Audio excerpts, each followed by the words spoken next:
It's a privilege to be here. So my name is Rob Schultz. I'm the Senior Director of IT at Interfor. We are a sawmill company. We make lumber like crazy. And I look after, responsible for 81 IT staff across North America. And I was originally in a role to deploy EAM to 14 of our sawmills at the time. And that's how I got introduced to Interfor. And I've been implementing systems for a very long time in my career. So everything from finance to lumber and log and all kinds of things, and maintenance and management. But maintenance and purchasing systems are my joy and passion. So it's good to be here. So a little bit on Interfor. I never waste an opportunity to do some recruiting for the company. That's what this slide's all about. So anyway, our vision to be the most profitable and very well-respected forest products company in the world. In North America, I think as far as lumber production goes right now, we're sitting at number 3 behind our friends in Canfor as well as West Fraser. And our mission is to build value in everything we do every day. So, and this is a view of our Swainsboro, Georgia facility here.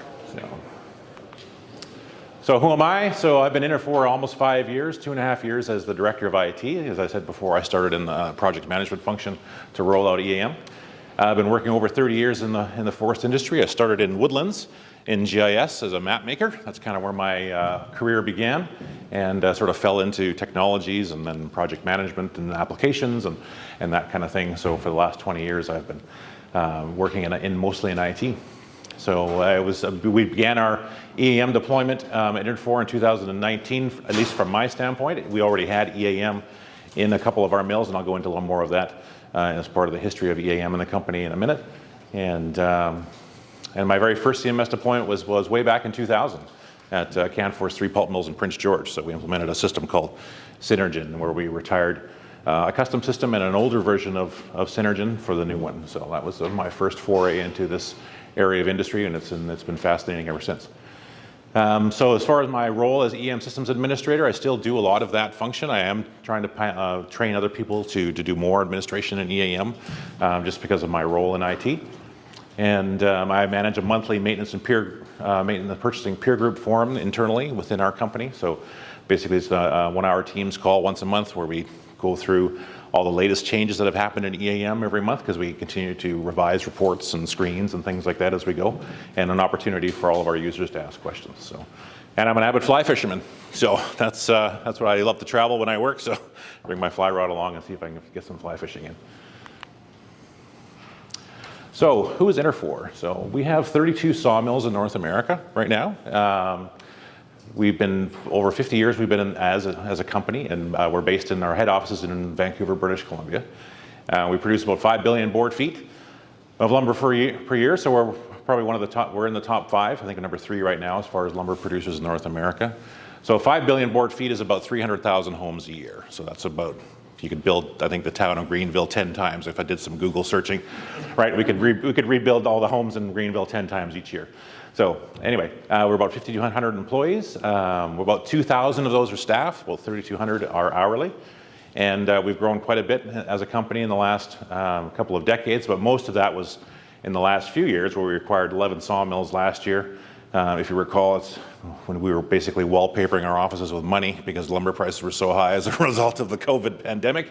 So we had to, as a public company, if you have that much cash, you got to turn it into something else, otherwise you'll get bought for your cash. And so we acquired a bunch of sawmills, and we acquired 9 of them in Ontario and Quebec, and 2 in New Brunswick last year. And so we're moving them onto EAM as quickly as we can.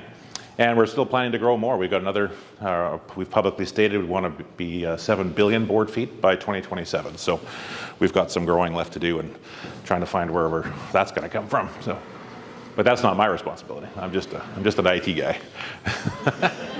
So.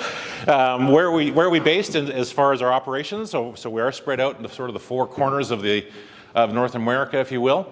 We started in British Columbia, is where we first had our first mills. We actually, Interfor first was just simply a woodlands operation. We simply harvested trees and sold logs.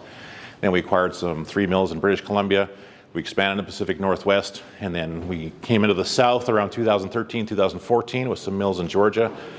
We recently acquired 4 mills from Georgia Pacific. That was in 2021. We have 2 mills in South Carolina here at Somerville and Georgetown. And then just last year, we acquired Eastern Canada, Ontario, and Quebec. And then just in December, our 2 mills in New Brunswick. So we continue to grow. We produce, again, primarily dimension lumber. We do have some specialty cedar products at Cedar Prime in Washington State. And we have an I-joist facility at Sault Ste. Marie in Ontario. And we do have bed frames, of all things, in a very small plant in Quebec. So we're all over the place. Southern yellow pine is our primary species here in the south, of course. And there's some wonderful, interesting operating constraints that we have there around how it's processed versus our mills in the more northern climates. So fascinating company to work for. And as you may gather from my enthusiasm, I love this industry. I love this business. I've been in it for so long. So it's a lot of fun. Okay, so our typical sawmills, 125 to 150 employees in each one. Typically they run 2 shifts, 6 to 2 8-hour shifts. That varies depending on time of year, the kind of products they're running, and things of that nature.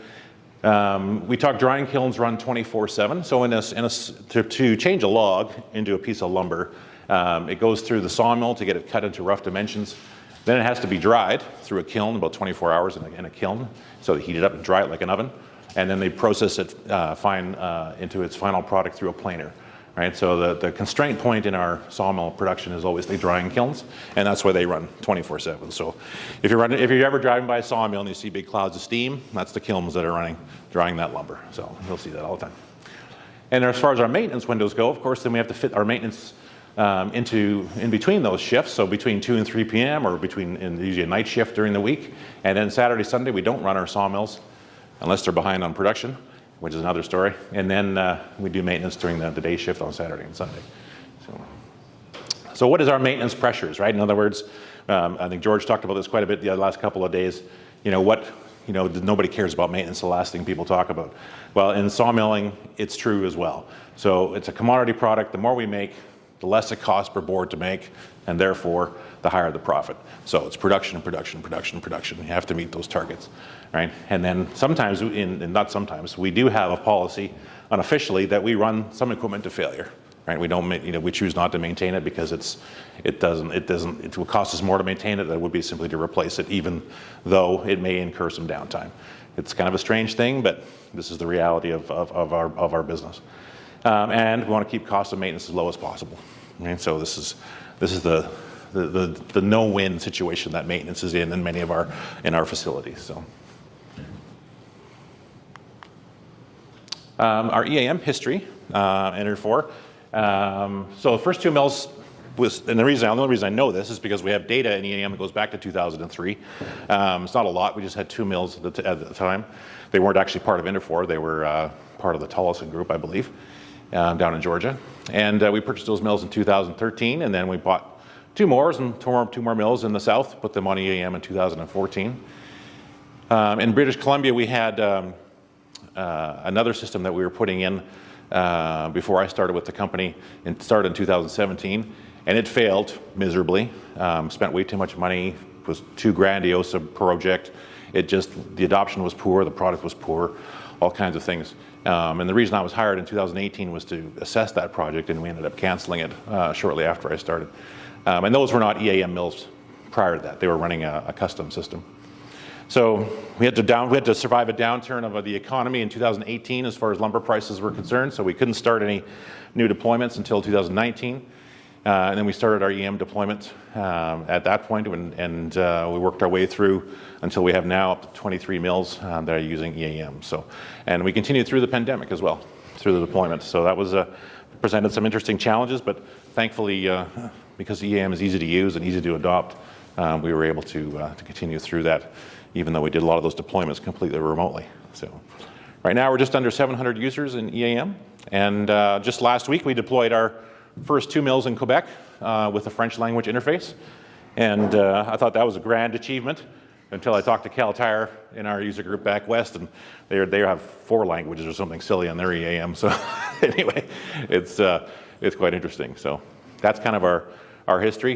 We've got the mills in Ontario and Quebec. They're running SAP and another system called Interfor, and we'll be moving them over onto EAM continually now throughout the spring until the end of June. And then we should have all 32 mills on EAM. So pretty exciting. All right, what's our footprint? So our footprint in EAM is we have about 20 to 40 users per mill, depending on the size of the mill, depending on the level of maintenance maturity and how many people are engaged in using EAM. We use work orders, PM schedules, and we have parts and inventory on the maintenance side.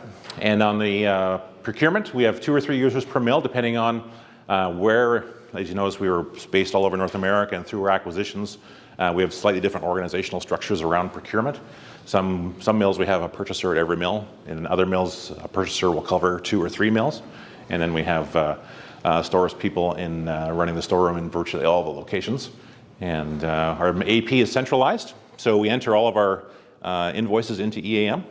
And the 3-way match occurs there as far as the PO amount, the receiving, and the invoice amount. And then once that's approved and matched, it goes to our Oracle financials. We do use requisitions, stock reorders as well, purchase orders. And then, then there's integration to Oracle is through Ion. And we use Informatica as our integration platform for all of our systems in the company. So what was our methodology for deploying EAM? I'm not saying this is a great methodology to follow. There are certainly some things I would change if I could, but we had a number of constraints that we had to work with. So first constraint was from our Vice President of Operations: minimize the distraction to our mills. No kickoff meetings. Like, that's literally what had happened. Like, that's what we did. So we did communications. We made sure everybody was aware of what was going on, but there was none of this big grandiose, hey, we're putting EAM, all this kind of stuff. So anyway, it was a different kind of deployment. That's for darn sure. EAM champion, of course, was myself and the company to drive this thing forward, and then we needed to identify champions within our key users in each of our mills that give us that central point of contact, so that if they have issues or if we want to follow up on different processes and stuff, we have an individual that we can contact at each mill, and that's pretty important for us to understand our effectiveness of EAM. And we start with our minimum requirements.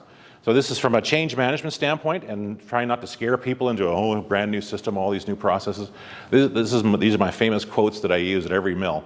I said, if you create a PO in EAM, you have to receive it, right? So, and if you create a work order, because not every mill was creating work orders when we implemented EAM, it must be closed, right?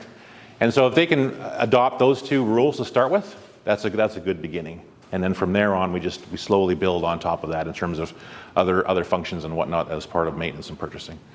So we also enforce our standards. We have one work order document that's used in all of our mills. We do have a bilingual version now, of course, that we have to. We have only 8 user groups. That's including our admins, user groups as well.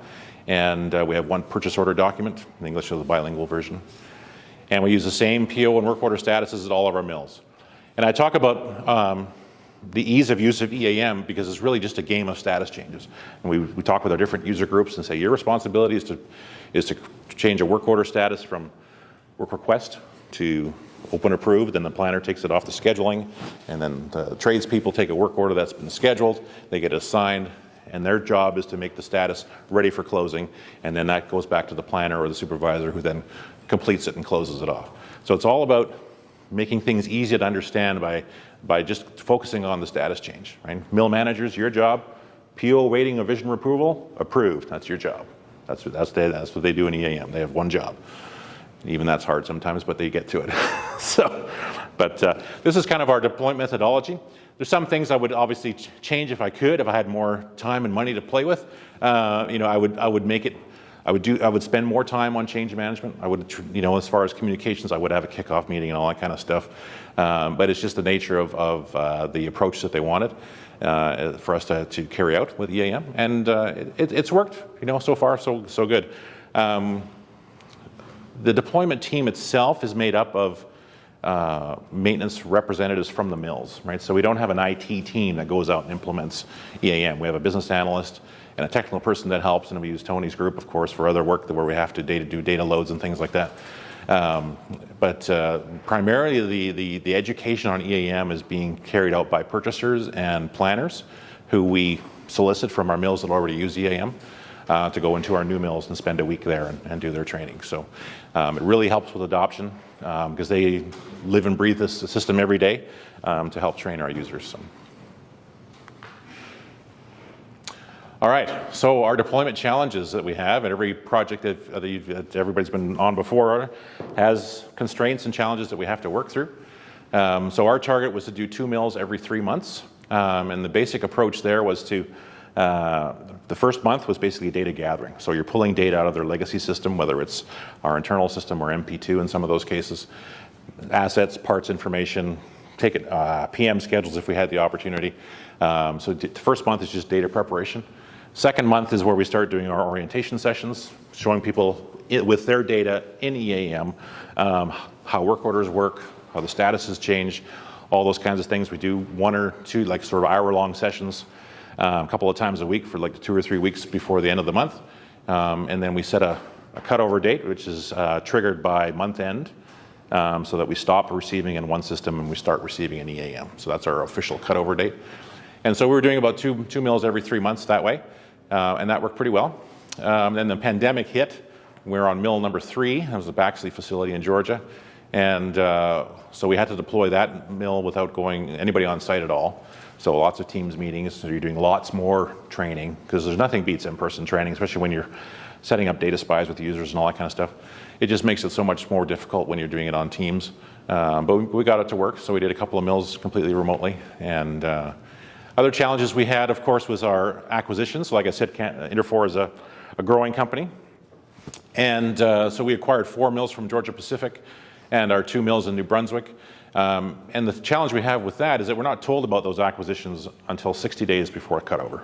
So when you're told, and sometimes you only get even less than that, but typically we get 60 days to say, okay, we're buying these 4 mills. And in GP's case, those were what were called asset purchases. So in other words, we acquired the mills, but none of the systems and none of the data that they used. We didn't have any access to any of it. So we had to beg and plead for the GP guys to give us extracts of data as much as they were willing to, so that we could try and assemble something that was going to be operational. Because on cutover weekend, the Interfor staff descend on there into their mills. We replace all the servers, networks, switches. So Monday morning, the new Interfor employees come into their workstations, and they got Interfor computers with Interfor systems, and then they get trained that first week.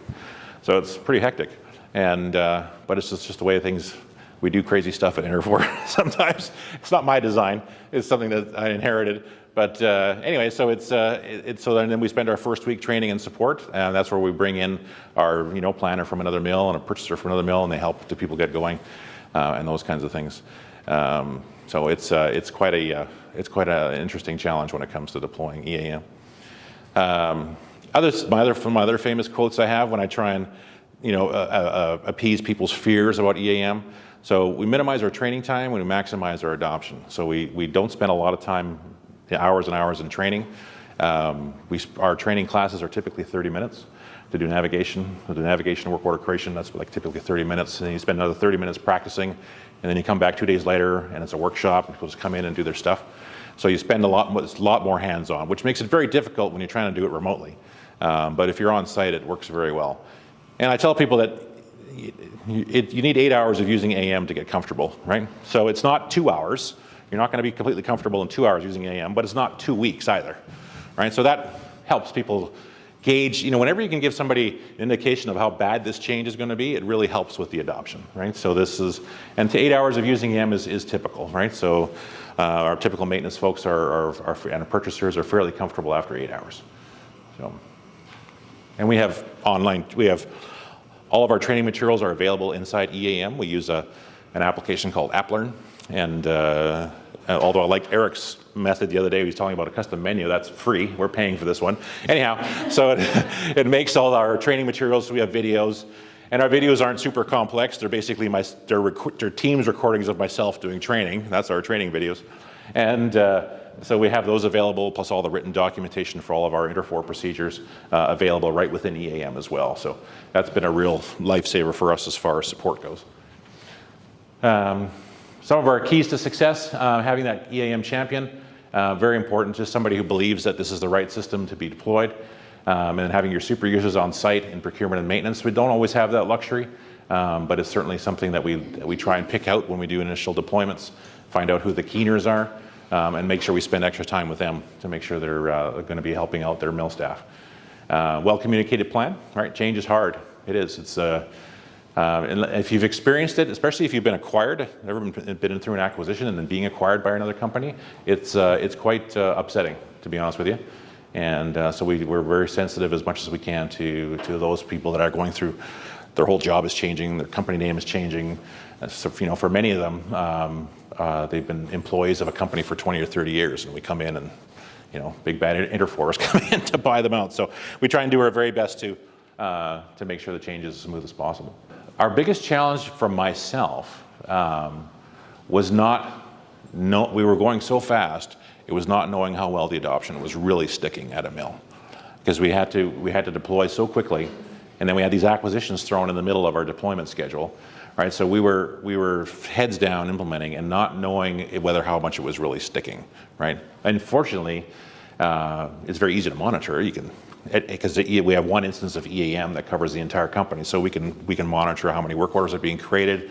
Are there PMs being created? Are they being completed at in a reasonable amount of time? We have in our start center we have KPIs set up for every mill, which is an organization in EAM. So we can monitor the use of the system, but that was my biggest challenge, was just not knowing how well it was going to stick. So, all right, no problem. The other thing we talk about here is don't do everything on the wish list prior to cutover.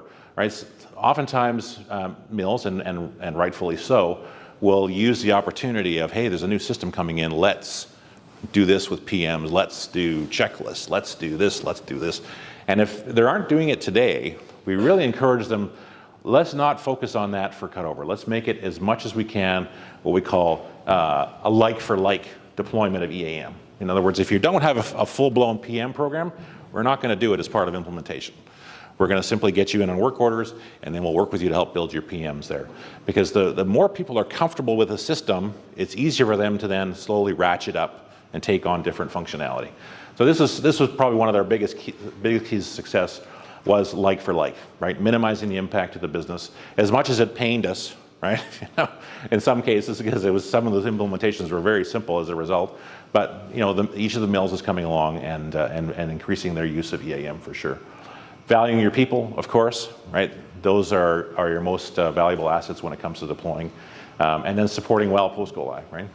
So we foster our community of learners. We have our monthly, our meetings where we get together, and it's amazing the questions that come out because we've got such a diverse user group from all over North America, and it's neat to hear suggestions and being able to deploy suggestions. That's the wonderful thing I love about EAM. It's so easy to deploy changes, improvements, configuration changes to make things easier for people.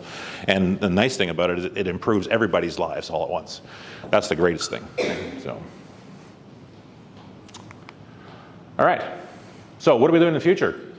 Well, we have a parts catalog problem. When you're going really fast, you don't have time to clean up parts. So you have to load them in just as they are, because people have, like all of our Georgia Pacific mills, all of their parts storerooms are labeled beautifully. They have the best parts data catalog I have ever seen as far as consistent labeling and numbering and everything else like that. And so we again, you don't have time to do a lot of cleanup. You just bring it in, you check for duplicates, and you do your best. You label all their storerooms with our Interfor part numbers. We just don't have that kind of time. So we have to go back and do it. And of course now we've done it like 11 new mills. We got a big job on our hands in the last, to make sure that we do all this cleanup afterwards and standardization, because it helps in procurement, right? And the company's finally gotten big enough that we now actually have a corporate purchasing department. It's one guy, but at least he has an objective now to streamline some of our purchasing, reducing the number of suppliers that we work with, getting better pricing, all that kind of stuff. So, but he's got himself a catalog that's in a bit of a mess. So, other things we're looking at: root cause analysis on the maintenance side of things. So, being able to use EAM out of the box for just some basic root cause analysis, again, is one of those things that are being done on spreadsheets today, if at all. But it allows champions within our organization from the maintenance side start something new in EAM, test it out, see how it works, come up with a procedure that makes sense, and then we're able to train it to the other mills who are interested in adopting it, and then it works out pretty well that way. Continuing to improve our PM programs, making better use, consistent use of task lists and checklists and those kinds of things, and then integrating equipment condition monitoring. So we do monitor some equipment in our mills. It's kind of spotty as far as temperature, vibration, frequencies, and that kind of thing. But being able to integrate those systems into EAM to generate work orders is something we want to do for sure. Similarly, on the procurement side, supplier cleanup.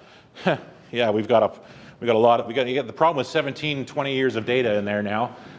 You've got suppliers that are just, we got to clean that up, and we changed our finance system last year too, which created all kinds of havoc. So we've got all kinds of work to do there as far as cleaning up our supplier data. We want to bring in AP automation to basically take an invoice record. Instead of somebody keying an invoice into EAM, we want to be able to scan that and bring that record into EAM and process that through. So that's something that's on our roadmap. And then we're also looking at supplier pricing uploads as well. So again, as part of our corporate purchasing mandate to have pricing contracts with some of our bigger suppliers and be able to quickly and easily upload that pricing into EAM. And then on the fun side, this is like in our IT group, these are the cool kids. They get to do all the analytics work. So we've started taking data out of EAM through the data lake into our data warehouse. And so when you use we use Tableau, not Power BI, but it's the same functionality to start getting into purchasing and analytics, as well as some work order stuff as well. But that's a little bit future down the road still.